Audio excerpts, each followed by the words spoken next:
Um bom dia a todos, bem-vindos aí ao nosso segundo painel do dia do Summit da Automação 2020. Nosso painel agora a gente vai falar sobre como transformar seu modelo de negócio com IoT e Machine Learning. Antes de a gente começar, eu vou passar um breve vídeo para vocês dos nossos palestrantes, e aí, na sequência, eu dou mais um recado e apresento os palestrantes.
Bom, pessoal, antes de mais nada, quem não se inscreveu nos próximos painéis ou quer conferir toda a agenda completa do Summit da Automação do dia de hoje e do dia de amanhã, entra lá em summitdaautomação.com.br.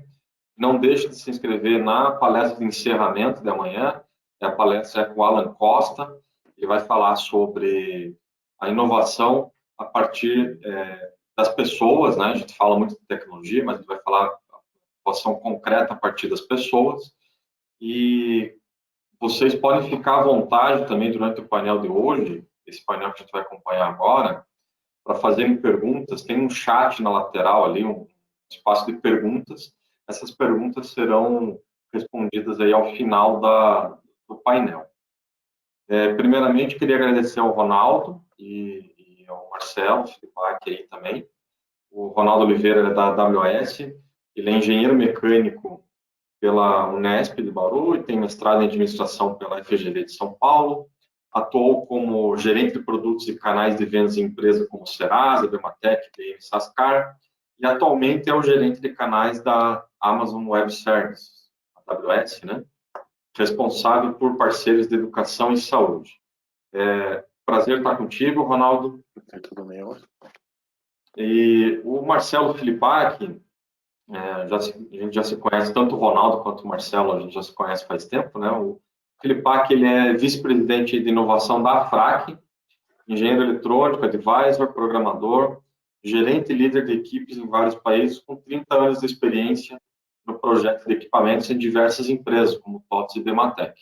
Seja bem-vindo também, Filipac, e vamos começar o nosso painel aí de como transformar seu modelo de negócio com IoT e Machine Learning. Eu posso passar o vídeo aqui, Ronaldo? Pode passar.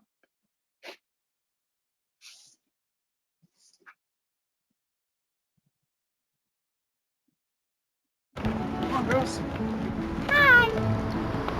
How does it know where we're going? Yeah, that's her. How'd you find out she was my great-great-grandma? Smile. Cheese. Mobile order. Thank you. How'd they know I wanted sprinkles? How did they do that? Whoa! How did you find your new house?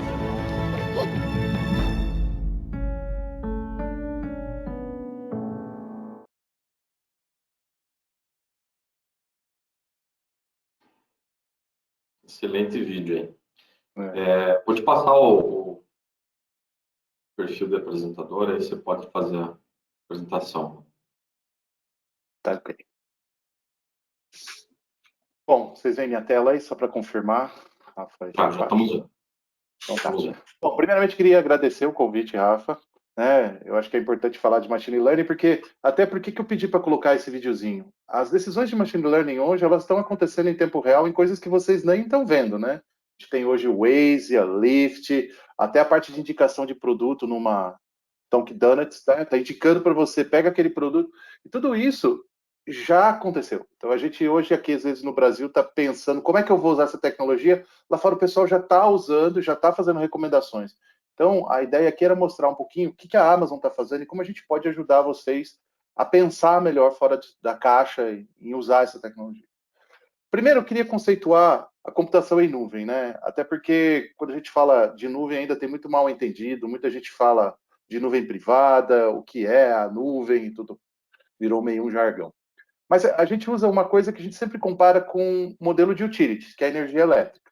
Então a questão é a seguinte, imagina energia elétrica. Primeira coisa da energia elétrica, ela é on demand, né? Eu não preciso preparar uma tomada, né? Olha, eu comprei um eletrodoméstico, eu tenho que pedir uma tomada. Ela está ali. Se precisar usar a energia, ela está à sua disposição. A segunda é que ela é uniforme. Você comprou 220 ou 110 volts, ela sempre vai estar naquela voltagem, a ideia é que ela não mude. E a terceira é pay as you go. Você paga conforme você usa. Você tem muita gente usando muito eletrodoméstico, você consome mais. Sempre tem menos gente usando alguma coisa de energia ou chuveiro, você paga menos. Então você só paga pelo que realmente você usa. E a última é que ela está sempre disponível. Então a ideia é que você não tenha quedas, que você não tenha falta de energia e tudo mais. Imagina que se computação fosse isso. Então, assim, quando eu precisasse de alguma coisa, eu alugasse isso. Eu não tenho que comprar nada, eu simplesmente alugo. Eu sempre falo que a Amazon é a diferença entre uma concessionária e uma locadora. Nós somos uma locadora de infraestrutura. Então, tudo que você precisa, e quando você precisa, você vai lá e aluga. Você pode alugar 1, 2, 10 ou 1000 carros e devolver ele no outro dia.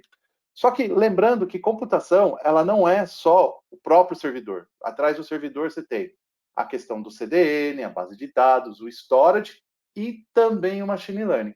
Em vez de eu comprar uma máquina, eu comprar uma ferramenta, eu comprar alguma coisa, por que não alugar?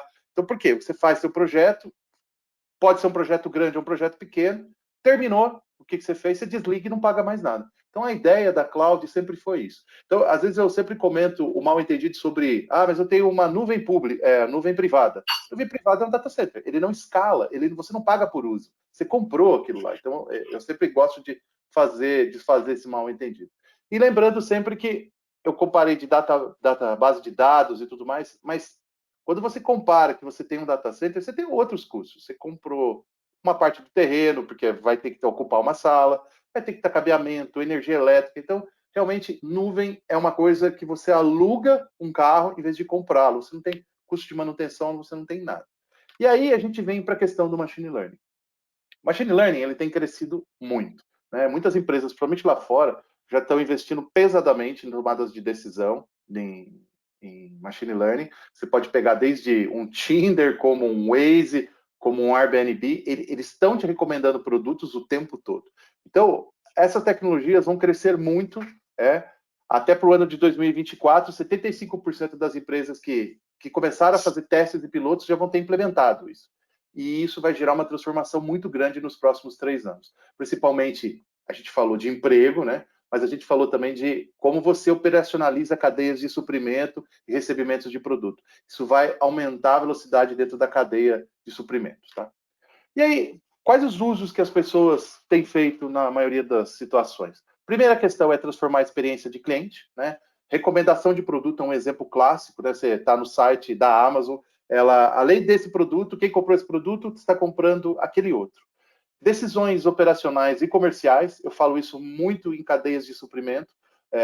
A máquina vai tomar decisões, vai ajudar a caminhoneiros a tomar a melhor rota para entregar uma mercadoria, ou mesmo indicar o melhor fornecedor e mais próximo de você. A gente já pode ver isso dentro do iFood mesmo, né? O iFood hoje já fala, olha, tem um cara perto de você, por que não vai ali? Ou mesmo na rota do iFood, do próprio motoboy, do que ele vai fazer de entrega.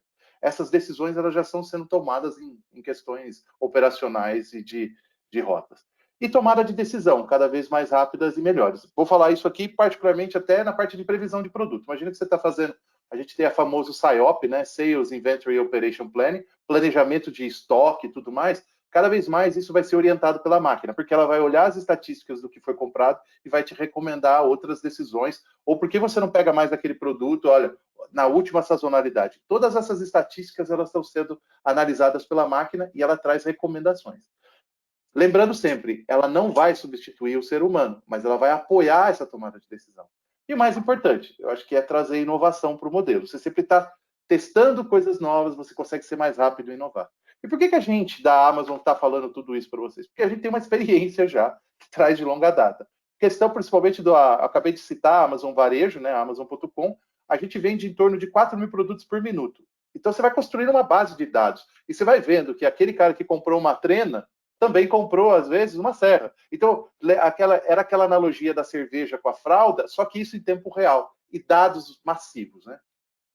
Para quem nunca visitou o centro de distribuição da Amazon, eu recomendo e até convido, se um dia vocês forem para Seattle, a gente consegue programar uma visita, né? Hoje a gente entrega mais de 1,6 milhões de pacotes por dia. E eu já visitei o centro de distribuição, é uma coisa gigantesca, e a gente trabalha muito com modelos que são modelos robóticos e também estatísticos. Então, por exemplo, hoje, dentro da Amazon Varejo, a pessoa não vai atrás do produto, a prateleira vem até a pessoa. E essa tomada de decisão de qual prateleira está mais perto para aquele produto é tomada de acordo com os produtos que vieram naquele pedido. Então, às vezes o cara precisa de um CD, de um barbeador e de um shampoo. Ele traz as prateleiras tão próximas. Essa inteligência já é real. E aí a gente também tem a Alexa, né? Eu tô com uma aqui na mão, que eu desliguei a minha, porque senão ela ia começar a falar, quando eu falasse a palavra Alexa. E hoje a gente já tem bilhões de interações com ela, que é a transformação da voz em algum código que vai lá e traz uma resposta para vocês também em voz. Então, com a Alexa você pode perguntar coisas, ou qual o tamanho do Everest, ou pode até comprar produtos. Ele vai entrar no site da Amazon e fazer recomendações. Ou ele também até pode te dar dicas se você perguntar para ela. Né? Hoje a gente até tem um robô de chat na Alexa. Quem sabe a gente não vai ter um psicólogo no futuro via assistente de voz. E por último, a parte do nosso drone, que foi lançado em 2016. Hoje a gente já tem alguns testes desse drone na Inglaterra e nos Estados Unidos, e ele voa automático. Ele volta ao centro de distribuição, pega as mercadorias, faz rotas e entrega as caixas dentro dessa área, que é pré-determinada, e dessas pessoas que fizeram suas compras. Né? Tudo isso sempre usando as ferramentas da AWS da Amazon. Com isso, a gente acaba transformando a AWS onde é o braço que a Amazon vende a tecnologia que ela mesma criou. E aí, qual que é a função nossa da Amazon Web Services? É colocar o aprendizado de máquina na mão de cada desenvolvedor, e de maneira de aluguel. Por isso que eu expliquei cloud lá atrás. A ideia da cloud é exatamente isso. Você não quer comprar um computador, você quer testar uma ferramenta de machine learning, você vai lá, sobe ela, aluga, faz o que você tem que fazer e acabou. E hoje a gente tem um mais amplo gama de ferramentazinhas de teste, por isso que a gente está lançando cada vez mais coisas voltadas a machine learning para ajudar os desenvolvedores a fazer isso, até de forma gratuita. Vocês vão ver no fim da palestra, eu vou fazer uma oferta para todo mundo que estiver assistindo aqui, tá? E a gente faz isso em cima da maior e mais abrangente plataforma de nuvem do planeta, que é a AWS. Aí, só para dar um exemplo aqui, esses são os clientes que hoje já estão usando as ferramentas de inteligência artificial e machine learning para seus negócios. Eu vou citar dois aqui, que são conhecidos do mercado de vocês. O primeiro é a Rakuten, né, que é um grande marketplace aí de websites e tudo mais. E por segundo, o próprio Tinder, né? Qual a recomendação que o Tinder faz, como ele traz as pessoas, como ele alinha o rosto das pessoas. Então, todas essas recomendações são feitas através de machine learning aqui da AWS.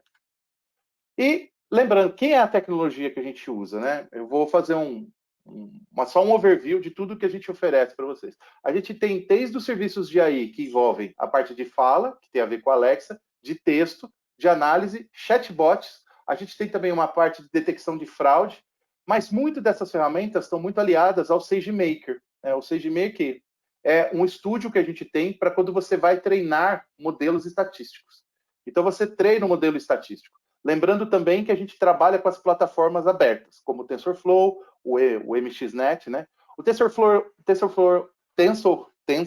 hoje, 80% dessa ferramenta que roda no mundo hoje roda em AWS. Por quê? Porque ele é fácil. Você aluga uma máquina, você instala, testa o que você tem que fazer e você desliga ela. Você não tem um custo de infraestrutura vinculado. Fora isso, as GPUs e tudo mais.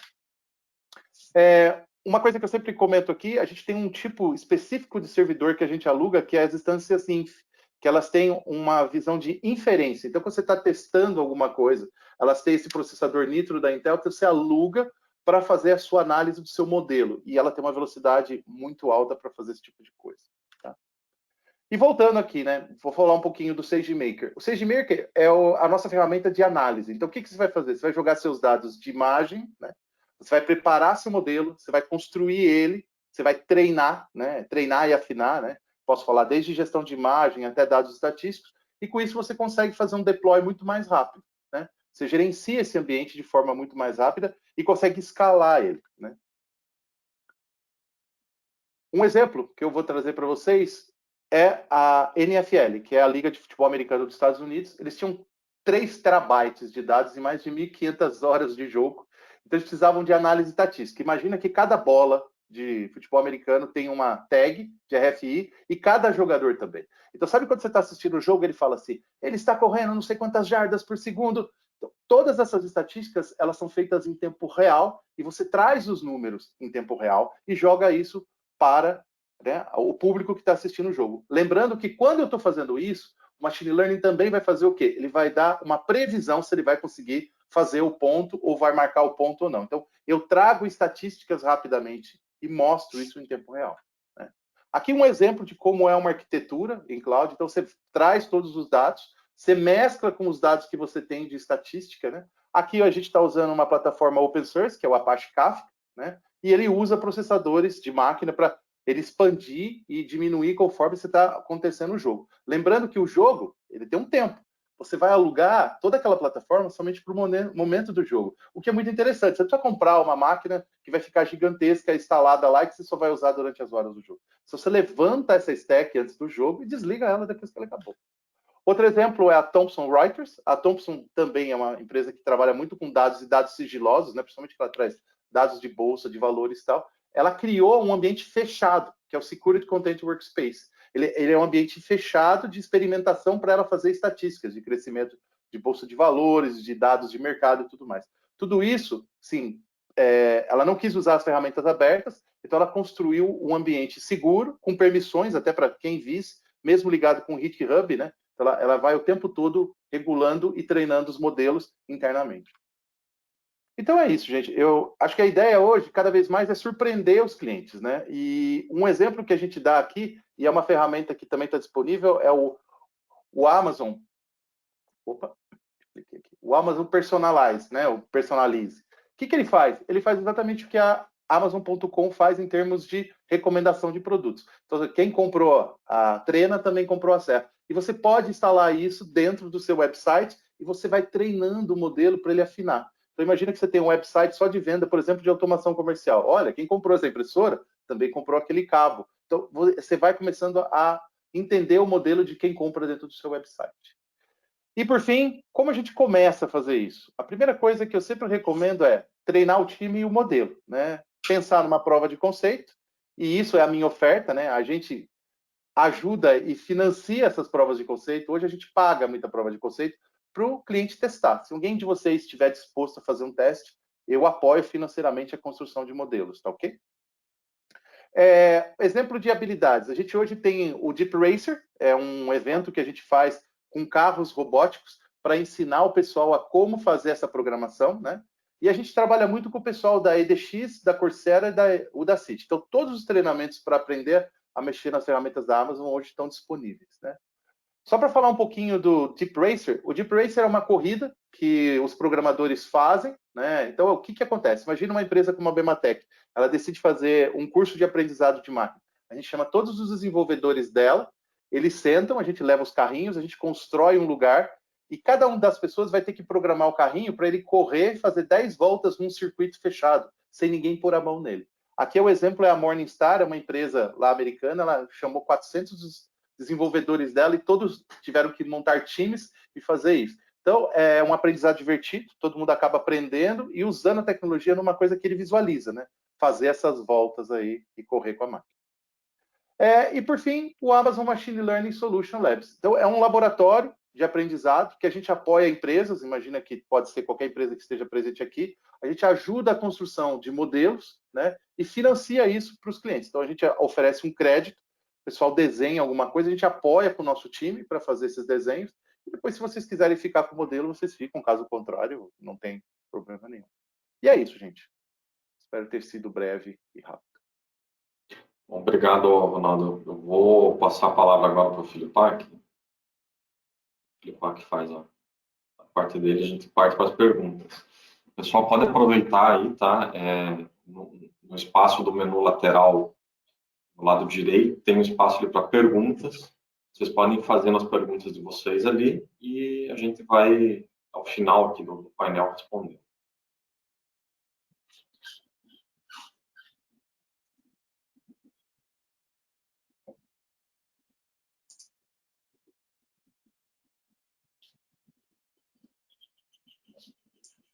Só confirmando aí, você está vendo qual tela aí? Eu estou vendo a do PowerPoint, mas não em tela cheia, tá? Ela está em modo de apresentação. Tá, deixa eu ver. Só dar o swap das telas. Do monitor não está piscando aqui, beleza. Agora sim, né? Agora em tela cheia. Beleza. Bom, primeiro quero agradecer aí a oportunidade, né, ao Ribas aí, ao pessoal da Eugin, da Bematec. É uma honra estar aqui, né, falando com vocês aí, né, e com o Ronaldo da AWS, que é um parceiro bem importante aí, né. Eu tenho trabalhado com alguns projetos de machine learning e realmente o serviço da Amazon aí, ele é praticamente imbatível no mercado hoje, né. E, bom, eu vou fazer aqui uma apresentação complementando a do Ronaldo, né, falando um pouquinho mais das entranhas do machine learning, né, um pouco mais da parte de como desenvolver modelos, desenvolver programação, né. Inicialmente, só uma rápida apresentação, né, quem não me conhece aqui, eu trabalho no mercado de automação comercial aí desde os anos 90 aí, né, quando eu entrei na Bematec, principalmente no projeto aí de sistemas embarcados, né, que eram as impressoras de telex, principalmente na automação bancária nos anos 90, né, e dos anos 2000 em diante aí a predominância das impressoras fiscais, então vários modelos de impressoras fiscais a gente desenvolveu, né, e mais recentemente aí tenho trabalhado bastante junto à FRAC, né, com assuntos regulatórios aí relacionados à SAT, NFCE e tudo mais, né. E atualmente eu estou na pasta de inovação da FRAC, né, tentando aí movimentar o ecossistema aí da automação comercial para alavancar o uso, né, de machine learning nos projetos aí, internet das coisas, né. Só dando uma visualizada aqui, esse aqui é alguns projetos que eu trabalhei na Bematec, alguns produtos, né, acho que muita gente só de bater o olho deve lembrar de alguma coisa, né? E entrando no tema da palestra aí, né?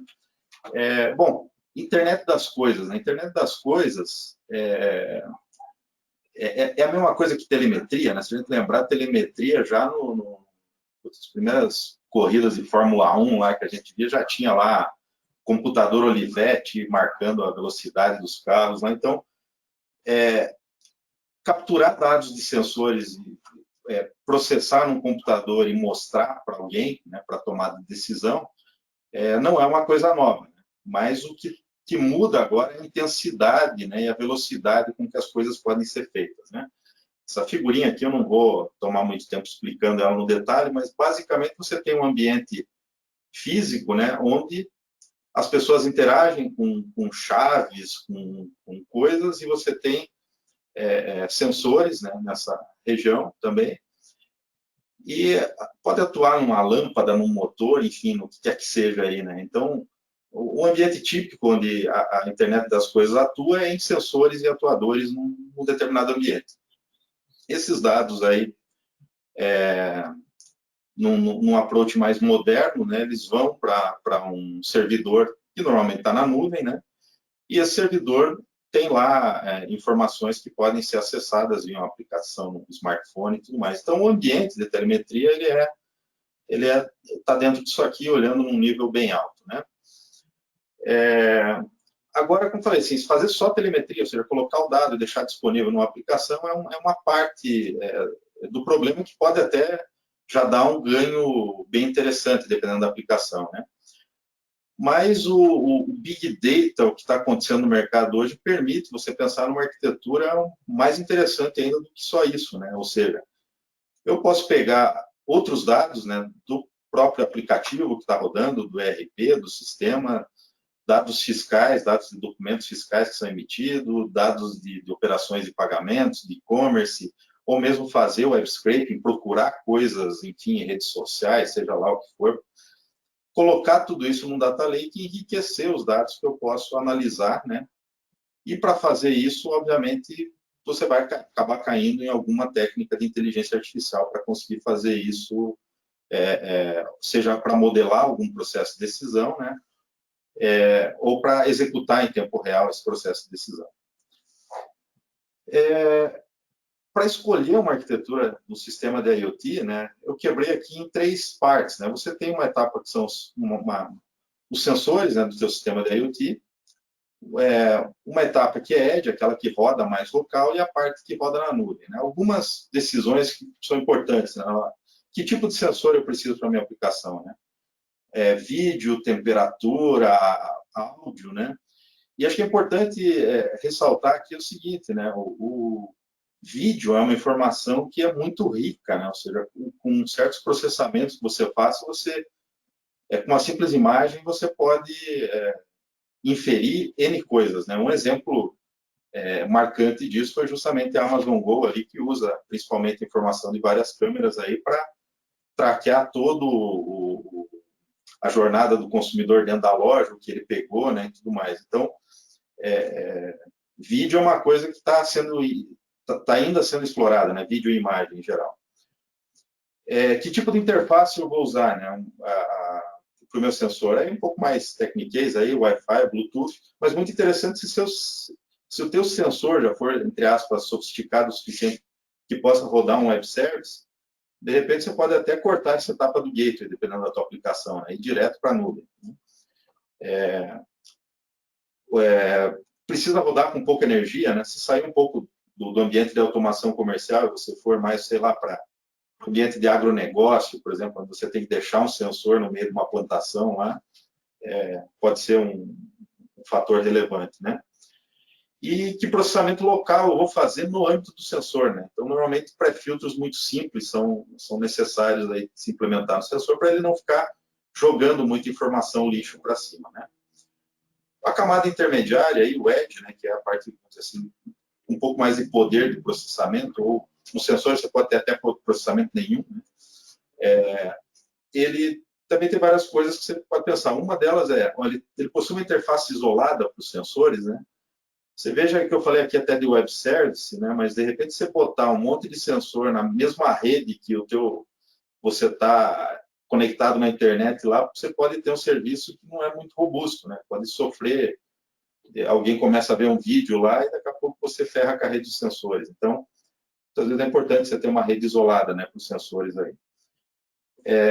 O ambiente tem uma conexão à internet boa, tal. Eu vou precisar de um update contínuo, né, desse gateway, então você pode ter uma conexão com o serviço na nuvem aqui para ficar fazendo essa atualização contínua, né, no teu dispositivo Edge, né?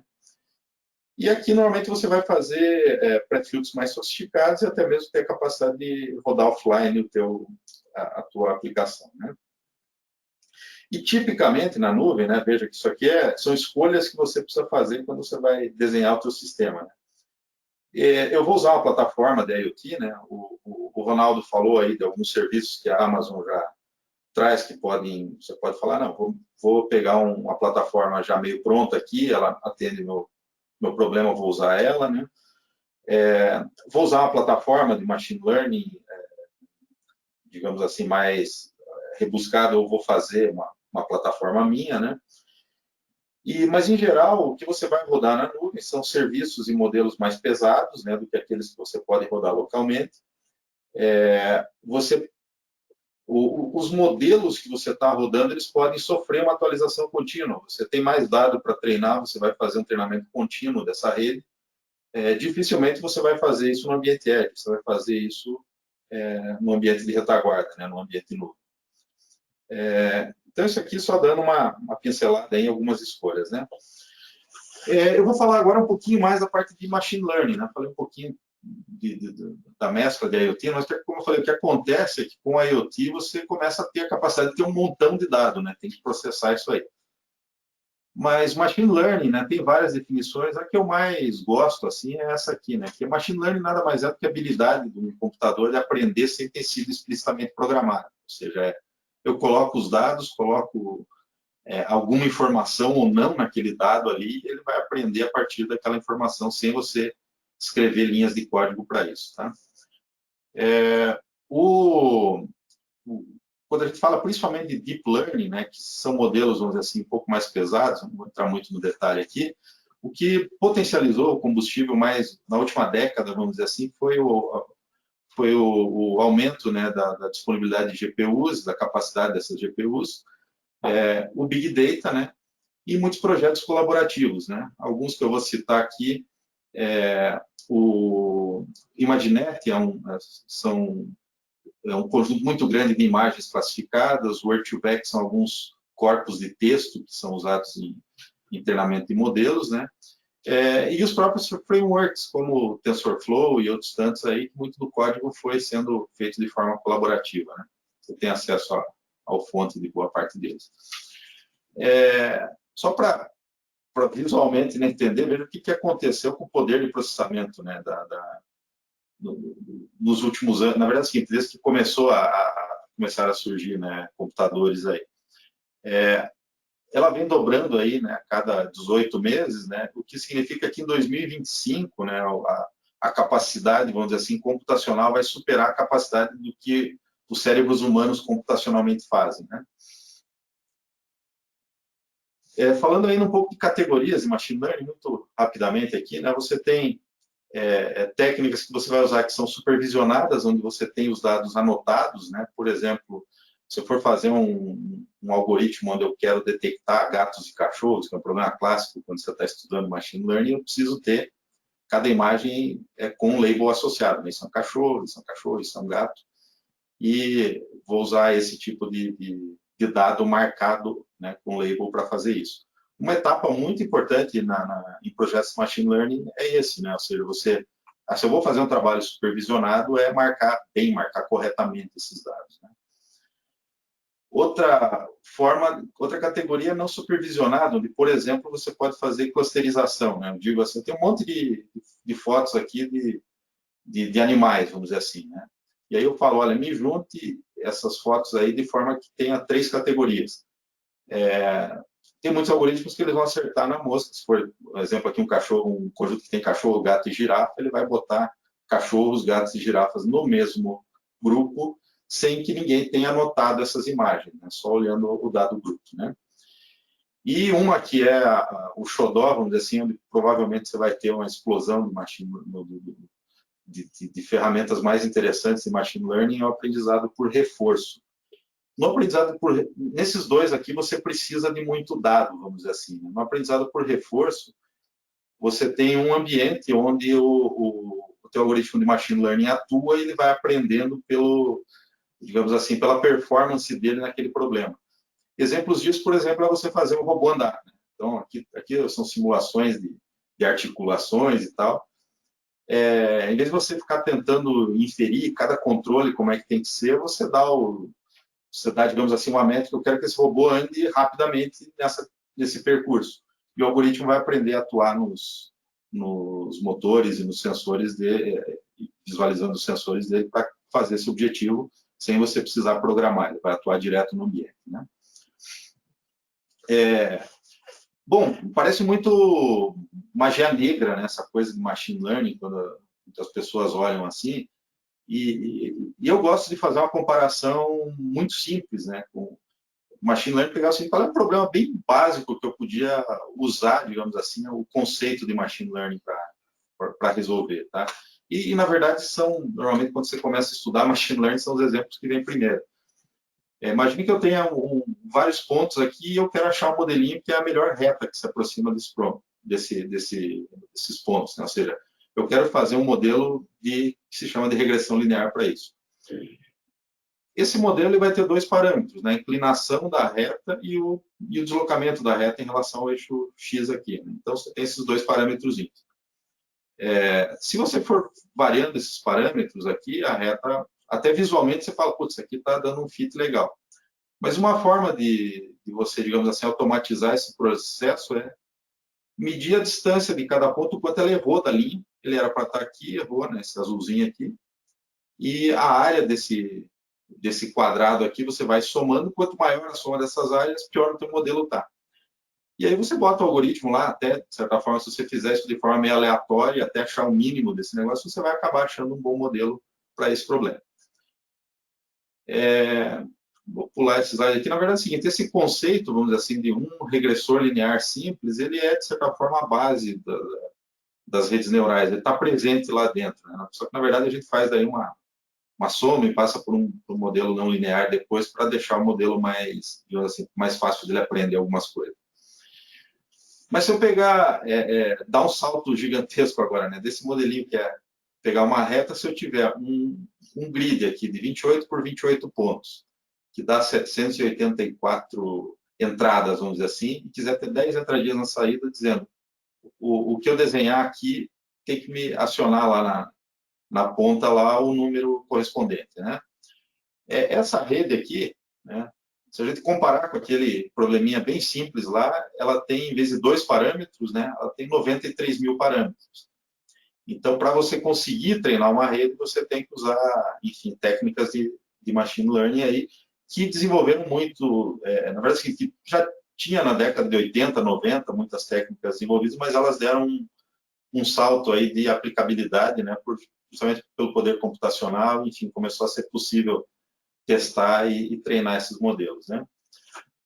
Dando um salto ainda maior daquele exemplo, né, você ainda na área de visão computacional, né, você digamos assim, refinamentos, mas com redes neurais profundas, você consegue praticamente em tempo real, assim, da ordem de 60 frames por segundo, detectar tudo que está acontecendo numa imagem, assim, tipo os carros, onde é que eles estão, qual é a área que eles estão preenchendo, né, e tal. Isso está partindo em veículos autônomos, está se fazendo uma inferência 3D da posição dos carros, enfim. A parte de visão computacional, ela foi uma das que mais se desenvolveu nessa área de machine learning, né. Bom, muitas pessoas perguntam, né, como se desenvolver em machine learning. Eu vou dar aqui só algumas dicas rapidamente aqui, né. Precisa dedicar algum tempo para estudo, né, cursos, livros e audiobooks, né. Se você tiver um inglês, vai facilitar muito a tua vida, porque tem quase todos os papers são publicados em inglês, né. A matemática ajuda bastante, vira mais matemática até do que programação, né. E eu acho que o mais importante é o seguinte, é não se intimidar. Como eu falei, você pode começar com o simples, lá, entendendo aqueles modelinhos simples de regressão linear, e naturalmente você vai pegando o jeitão de trabalhar com essas coisas e como eu falei aqui, né, acaba sendo menos programação e mais matemática, mas não é uma matemática pesada, tá? Pelo menos para uso, né, para geração de modelos, não é algo muito pesado. Também recomendo, se está começando mesmo, né, fazer cursos introdutórios da Udemy, que são cursos muito simples, muito práticos, assim, eles não têm uma profundidade boa, né, mas esse curso aqui de Machine Learning de Ásia é um curso que eu fiz no começo e achei, me desmistificou muita coisa, né. Tem 2 livros que eu acho que são, eu não tenho dúvida de falar, se for começar, esse livro aqui de Python Data Science Handbook, ele cobre praticamente tudo de Machine Learning que não seja Deep Learning, ou seja, uma parte mais estatística, e é muito fácil de seguir o livro, porque você tem o código na web dele e você pode fazer os exemplos enquanto lê o livro. E a mesma coisa, esse Deep Learning with Python aqui, que o autor, o François Chollet, ele é o programador do Keras, né? E o Keras hoje é a plataforma que roda em cima do TensorFlow, que é a mais usada por cientistas de dados do mundo todo aí, tá?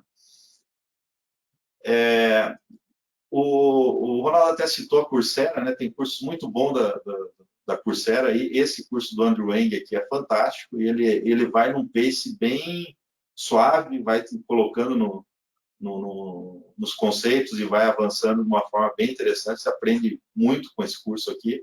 Esse cara tem uma didática fantástica, o Andrew Ng. O MIT começou a abrir muitos cursos, então você consegue ver todas as aulas de Machine Learning do MIT, quer dizer, todas não, né, mas muitas delas assim estão disponíveis no YouTube, né? Você vai ali no YouTube, você tem os cursos desse ano do MIT de Machine Learning disponíveis, né? E, por fim, né, O Kaggle é uma plataforma com foco em competições de machine learning, onde empresas dão até prêmios para quem resolver problemas de machine learning, que basicamente elas dão um dataset de treino e aí você faz um modelinho, né? Se ele performar bem no dataset de validação dessas empresas, você pode até ganhar uma boa bolada em dinheiro. Aqui na época aqui tinha por exemplo, que estava pagando $100 mil para quem fizesse o melhor modelo, né? O que eu comento do Kaggle é que é o seguinte, né? Como é competição, é interessante, tem muita gente que publica a sua solução, então você aprende ali, né? Mas para ganhar as competições, o pessoal acaba fazendo um consórcio de amigos, porque você vai precisar ter máquina pesada para rodar isso, e às vezes o pessoal se junta para quebrar o problema e dividir em várias pessoas, né? E assim, do ponto de vista de competição, acho bem interessante, se chega a modelos interessantes, mas em geral você vai acabar tendo que fazer esse tipo de coisa, né? Se juntar com um grupinho e conseguir fazer uma abordagem mais pesada, né? Indo para o final aqui da apresentação, né, vou trazer aqui só alguns dados de uma pesquisa do Kaggle, né, de 2019, aí, sobre digamos assim, o que os cientistas de dados estão fazendo e como é que está, né, o ecossistema de machine learning, né? É interessante colocar que o terceiro país que mais respondeu pesquisas foi o Brasil, tá? Então, atrás dos Estados Unidos e da Índia, né? Aqui tem uma noção de salários, né? Você nota que os Estados Unidos pagam um salário muito maior para cientistas de dados que os outros países, né? O salário aqui é anual, não sei se está dando para ver, mas o salário anual no Brasil da ordem de entre 15 e 20 mil dólares, né? Nos Estados Unidos isso está em 100 a 125 mil, né? 5, 6 vezes mais. Eu não comentei aqui, mas é o seguinte, vai trabalhar com machine learning, não perca muito tempo, aprenda Python, tá? Python é a linguagem dominante, principalmente porque os frameworks aqui, ou seja, essas bibliotecas aqui de shallow learning, que é a scikit-learn, ela é 80% do pessoal que respondeu a pesquisa usa essa plataforma, que roda no Python, né? E essa aqui, que era a TensorFlow, a XGBoost, rodam no Python e em outras plataformas, mas tenho certeza que disso aqui a grande maioria é Python também. Onde os cientistas de dados gastam a maior parte do seu tempo, né?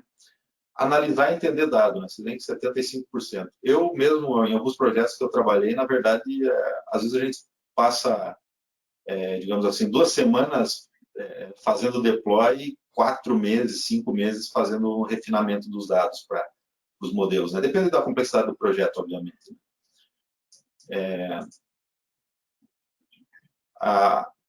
Como que está a adoção de machine learning? Vejo que essa pesquisa aqui ela é um pouco enviesada, né? Porque são pessoas que já estão trabalhando com isso, mas mesmo aqui a gente vê o seguinte, que é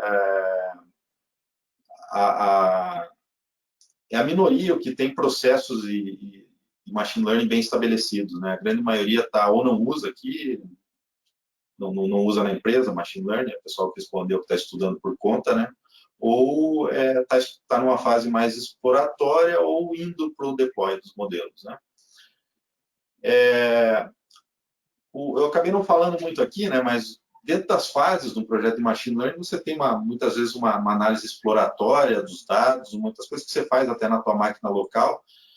Mas quando você vai, digamos assim, fazer o fine tuning daqueles milhares de botõezinhos, né? Quando eu mostrei o exemplo da regressão linear, você tinha 2 botõezinhos só para ajustar.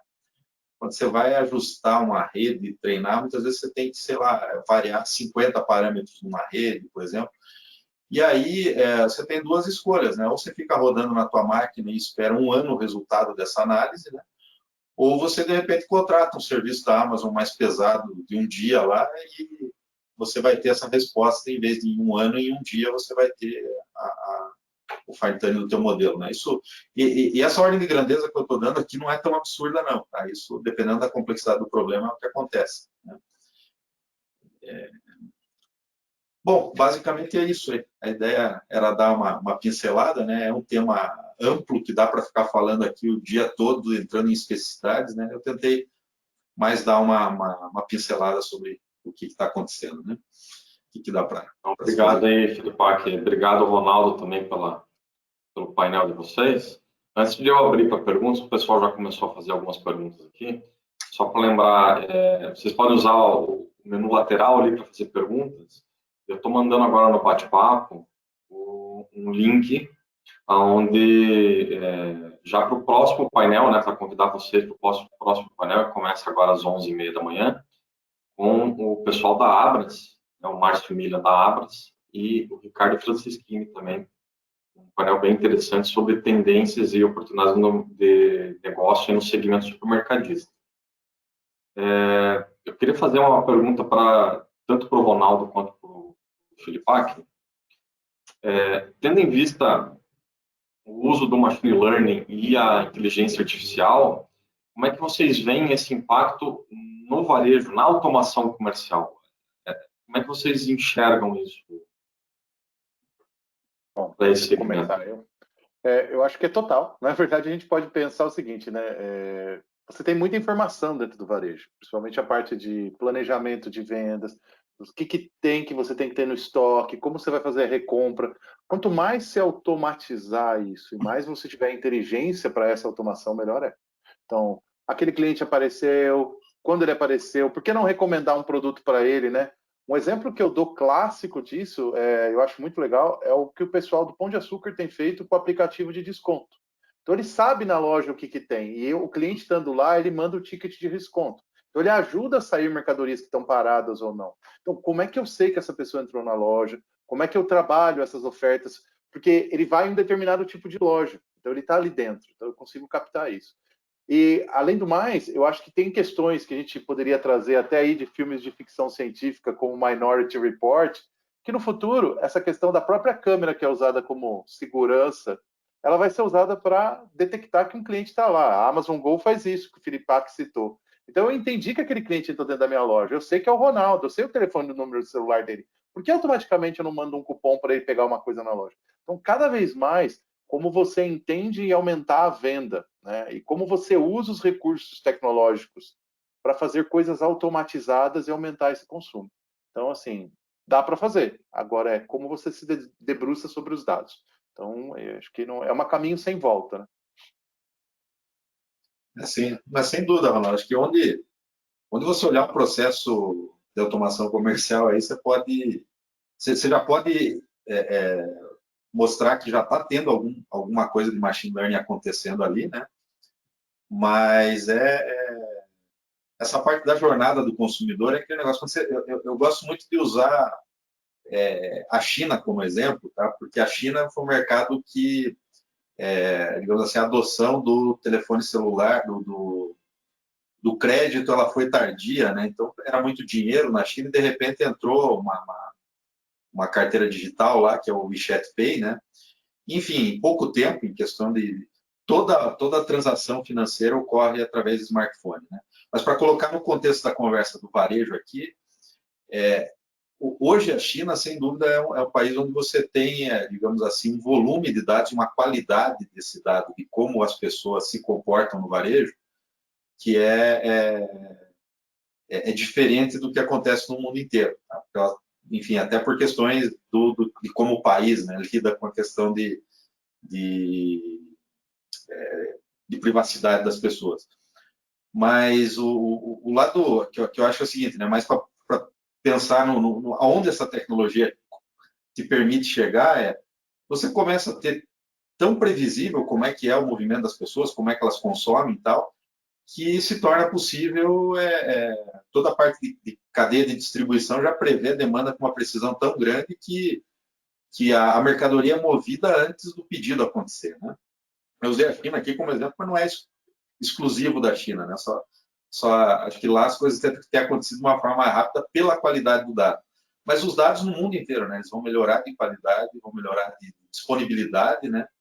E essa questão, por exemplo, na parte logística aí vai ser fortíssima, né? E pegando exemplo mais assim dentro do ambiente da loja, a Amazon Go já não precisa nem falar muito mais na experiência ali, né? Mas o que você imaginar é o seguinte: se eu tivesse alguém onipresente na minha loja, conseguindo olhar tudo, olhando todas as imagens e fazer algum processo, por exemplo, contagem de mercadoria por imagem, fazer tudo isso se não está disponível hoje, é uma questão de um tempo relativamente curto para ficar uma tecnologia bem acessível. Tá? E aí o que dá para fazer com isso é o céu limite mesmo. Né? Não, perfeito. Obrigado pelas respostas. Eu vou fazer uma pergunta. A Fernanda Schmidt está fazendo uma pergunta para cada um de vocês, tá? Vou começar pelo Ronaldo. Ela está perguntando, essas ferramentas de automatização comercial, se elas são facilmente integráveis com o RD Station, lá da Resultados Digitais. Sim. Então, a questão é, eu falo assim que tecnologia, tudo é possível, né? Sim, é integrável, até porque você tem que ter uma base de dados. O que a gente está falando é, você vai jogar seus dados lá e vai fazer a simulação do que você quer tirar. De novo, a questão de você ter informação. Então, você pega um monte de dados não estruturados, vai começar a compreender eles, como o Filipac explicou muito bem. De vez em quando você vai ficar olhando o dado e durante muito tempo você não vai entender nem como classificar e ver. Então, você precisa sentar sobre os dados, né? Aí volta aquela figura do data scientist, né? Tem que ter alguém que seja capaz de olhar os dados lá do RD ou de alguma coisa e falar, o que eu vou fazer com isso? Ou qual a resposta que eu vou tirar disso? Lembrando sempre que tem sempre um viés, né? Porque as pessoas querem uma resposta. E de vez em quando elas forçam os dados para ter a resposta delas. Tem que deixar o dado fluir e falar, poxa, eu não saquei que isso estava acontecendo. E depois automatizar a decisão ou fazer alguma coisa. Sim, dá para fazer, não tem problema nenhum. Aliás, volto à questão. Se um dia vocês quiserem experimentar, degustar, fazer algum experimento de machine learning, a Amazon dá créditos. Então, por exemplo, Ronaldo, eu quero construir uma plataforma do RD Station. Quanto você precisa? A gente senta, conversa e disponibiliza um crédito para ela fazer um teste. Não, perfeito. Eu vou complementar essa tua resposta, Ronaldo, uma pergunta que o Marcos De Sante fez, se a AWS fornece cursos para desenvolvedores. Sim. Está procurando desenvolver para a AWS para o EcoDot, para desenvolver skill. Ah, isso tem, né? Isso tem curso da própria AWS, tem cursos que são da própria internet. Tem um cara que eu gosto muito que chama Cloud Guru. Eles têm cursos mais condensados e aí learning, mas qualquer parceiro da AWS, a gente tem um portal chamado APN, Amazon Partner Network. Lá dentro tem os cursos de programação, e-learning gratuito. Você tem que só se transformar num parceiro da Amazon. Da Amazon, né? Bacana. Fazer uma pergunta mais técnica agora para você, Felipe. A Fernanda está perguntando se você considera que o protocolo MQTT é o mais popular atualmente para aplicações de IoT. Na verdade, eu só tenho visto usar ele. Então, todas as aplicações que eu vi de IoT usam MQTT, né? Claro que tem outras, mas as que eu vi sempre com MQTT, né? Na verdade, assim, eu não explorei muito a questão de... Quando você vai pensar num projeto de IoT, né?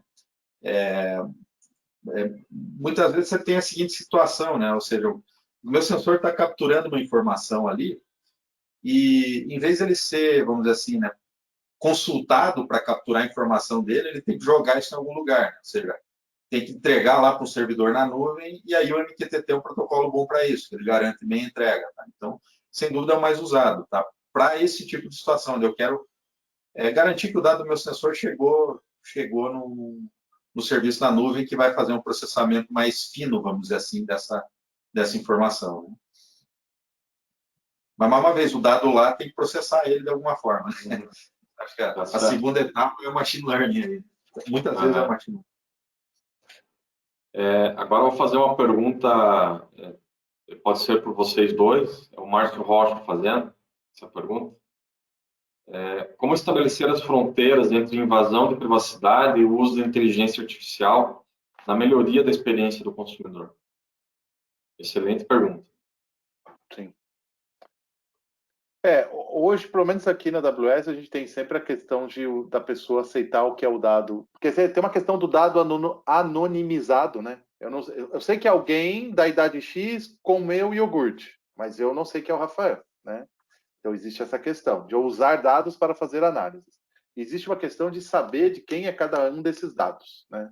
E se essa pessoa, ela deu o direito para você usar ou não. Então, toda coisa, toda compra que ele faz, vai ter lá embaixo o disclaimer, o contrato. Então, é importante cada vez mais, principalmente dentro do ambiente de LGPD, você começar a transformar essa questão das pessoas saberem que elas estão clicando e estão dando dado para você, né? E a segunda é saber e guardar os dados dela, porque vai que um dia essa pessoa vai chegar para você e vai falar assim, eu quero saber tudo que você sabe de mim, né? Existe até um caso que está na internet, clássico, que a pessoa perguntou, né, para uma das ferramentas o que ela tem, e veio para ela, tipo, 90 páginas, acho que é 300 páginas. Então, assim, tem muita discussão sobre os dados que a pessoa tem, se ela autorizou e se ela quiser, quando você vai entregar. Então, isso é real, o LGPD foi aprovado agora, semana passada, né? Não vai ter multa, né? O ano que vem vai começar, então a gente tem um período de adaptação, e isso tem que ser feito. Então, o machine learning, você tem que pensar no que é dado anonimizado, que você poderia usar, ou o que é dado realmente definido, que você precisa não só guardar, mas estar a disponibilizar para o usuário. Até complementando, quando a gente fala de varejo físico, né? Ontem a gente teve uma palestra com o Fernando Neri da Módulo, falando sobre LGPD, exatamente. Ele estava falando sobre o uso de câmeras, né? Sorria, você está sendo filmado, que agora não vai ter mais apenas isso. Você tem que ter um aviso dizendo, essas imagens estão sendo gravadas, protegidas por lei. Aquilo que a gente já vê comumente dentro do elevador, normalmente, você vai ter que começar a ter isso também, essa preocupação da anonimização dos dados, como você estava falando. E a pessoa estar ciente que a imagem dela, ou o consumo dela dentro de um varejo físico, esse dado pode ser utilizado se ela é ciente ou não. Eu queria fazer uma observação sobre o que você falou. Esses dias eu conheci uma empresa de segurança que ela não faz mais reconhecimento de face, ela faz reconhecimento do jeito de andar. Cada pessoa tem um print de como ela se mexe, e é muito engraçado isso. Então, isso eles criaram para pegar motoboy que usa capacete. Então, eles veem a pessoa e conseguem, isso já está sendo aceito por lei. Então, não vai ser mais seu rosto, vai ser até o seu jeito de andar. Hoje já é uma coisa individual. Tá? É uma pergunta simples com uma resposta bem complexa, né? Se você... Porque, assim, a parte da anonimização, vocês já comentaram aí, né? Muitas vezes ela é até inerente de muito algoritmo de machine learning. Se você pega reconhecimento facial em si, né? Praticamente todos os algoritmos de reconhecimento facial, o que eles fazem é pegar a imagem da face e transformar aquilo numa representação que é uma sequência de números ali, de 128 números em geral, né? E depois você não precisa guardar a face da pessoa, por exemplo, para reconhecer ela. A questão que vem aí é o seguinte, né? Como é que é isso dentro da interpretação da lei? Está anonimizado? Eu tenho a capacidade de identificar aquela pessoa, mas eu sequer guardo a informação que permite uma outra pessoa entender que aquela pessoa é ela mesma. Né? Isso para pegar uma situação muito de nicho, né? Mas eu acho que a discussão, né, de proteção de dados, ela tem que acontecer, acho que ela está acontecendo até num passo relativamente bom aqui no Brasil, tá? Porque ao mesmo tempo que assim, a gente precisa cuidar, né, o poder que essa coisa traz todo tem o potencial de causar danos muito grandes também, então é importante regulamentar muito bem isso, né? Até recomendo um livro que se chama Weapons of Mass Destruction, né? Que é uma estatística que escreveu esse livro aí, que ela cita, né, muitos casos pelo bias de muitos algoritmos aí, por exemplo, uma população negra nos Estados Unidos não consegue financiamento de casa, né? E simplesmente porque o algoritmo encasquetou que não, é um grupo que não vai... Então, tem uma responsabilidade muito grande com quem está trabalhando com esses algoritmos de analisar todo esse tipo de impacto social que pode ter, né? O passado não necessariamente era justo e honesto para você fazer previsões para o futuro, né? Então, é estatístico, né? Exatamente. Eu falo que dirigir com estatística é dirigir olhando para o espelho retrovisor. Então, se lá atrás tinha uma reta, você considera que para frente é uma reta. E nem sempre é Exatamente. E se for cego nessa linha aí, você vai ficar parado no tempo, né? Com as escolhas que você faz, dependendo, obviamente, do modelo que você está falando. Então, é um tema que precisa realmente muito entendimento, muita discussão, né? Sem dúvida, e a proteção dos dados aí, do sigilo das pessoas, precisa ser muito bem entendido, mas, obviamente, tem que colocar a régua no lugar certo, né? Senão você impede que a tecnologia evolua. Não, perfeito. Bom, pessoal, a gente está chegando ao final do nosso painel, né, de discussão aqui, de como transformar esse modelo de negócio com IoT e Machine Learning. Eu queria convidar vocês que estão nos assistindo para o próximo painel, começa agora às 11h30, com o Márcio Milan da Abris, o Ricardo Francisquini da Eugene. E quem não se inscrever nos próximos painéis, se inscrevam lá também no summitdaautomação.com.br. Se vocês ainda não nos seguem nas redes sociais, sigam a gente lá em @BematecHardware e @EugênioAutomação. Gostaria de agradecer ao Ronaldo aí da AWS, ao Filipac da FRAC. Muito obrigado aí, se vocês quiserem dar uma palavra final, pessoal. Bom, primeiramente eu gostaria de agradecer o convite, né, e a falar para todo mundo que está assistindo aqui, experimentem mais, testem mais, né? Hoje as pessoas elas têm medo de testar, parece que não vai perder tempo com isso. Não, cara, as inovações são descobertas fazendo isso. Você use mais essa questão de experimentação, piloto, o que precisa para fazer. Através disso você consegue aprender como é que funciona isso e talvez buscar alguma solução que você nem pensou. Então, se alguém quiser ou desejar, fiquem à vontade para me procurar. A gente sempre apoia qualquer projeto de inovação e investe nisso conjuntamente, tá ok? Obrigado de novo. Beleza. Eu vou até aproveitar essa recomendação do Ronaldo e vou complementar ela, né? Que eu acho que os ciclos de tecnologia e de aprendizado eles estão cada vez mais curtos, né? Então está cada vez mais difícil você ter papas e especialistas, né? Eu diria até o seguinte, que eu no último ano aprendi muito mais com gurizada da faixa dos 20 aos 30 anos do que com o pessoal mais velho, porque eles, de certa forma, eles não têm o peso de não poder errar, né? Eles estão ali aprendendo e tudo mais, e eu acho que aí que está, né? Eu acho que esse espírito, todo mundo tem que ser meio sem vergonha, que puta, é muito novo o tema de machine learning para qualquer um, então experimentar, ir lá, fazer, descobrir, e descobrir do teu jeito, né? Porque o que eu estou falando aqui, muitas vezes que é fácil, pode ser difícil para você e vice-versa, né? Então, cada um tem seu time para aprender, cada um tem seu time para desenvolver naquele tema ali, então, é natural, todo mundo que é um pouco mais velho, que começou a... Puta, leva até um susto, são técnicas que você, de repente, não usou na tua vida profissional e tudo mais, e precisa pensar no problema de um jeito diferente. Então, a melhor coisa é falar o seguinte, putz, deixa eu voltar a ser criança, né? Errar, dar uns tombos aqui, mas ir aprendendo, né? E o agradecimento final, né, Ribas, aí, muito obrigado pelo convite aí, foi uma honra, um prazer aqui conversar com vocês, ver bons amigos aí, né? Você e o Ronaldo aí, e precisando aí, estamos às ordens aí, e parabéns pelo evento aí. Muito obrigado. Obrigado, Filipac, obrigado, Ronaldo. Obrigado a todos que nos assistiram. Espero vocês no próximo painel. Até mais. Um abraço.